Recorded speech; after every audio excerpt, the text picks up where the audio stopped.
প্রার্থীদেরকে শাহবাগের মতো জায়গায় মারা হচ্ছে দেখছি। ঠিক পক্ষান্তরে ঢাকা 17 যিনি প্রার্থী জনাব তারেক রহমান, তাকে বিশাল সিকিউরিটি দেওয়া হচ্ছে।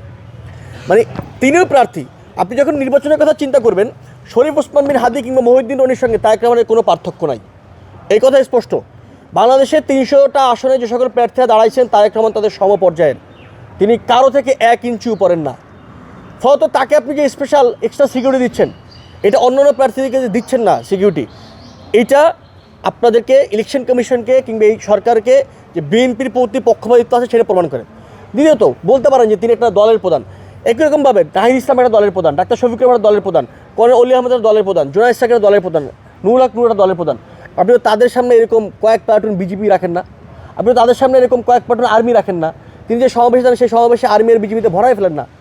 তাই নাহিদ ইসলাম, শফিকুর রহমান কিংবা জোনায়েদ সাকিব বা কর্নেল অলি আহমেদ বা নুরুল হক নুর কী দোষ করছে?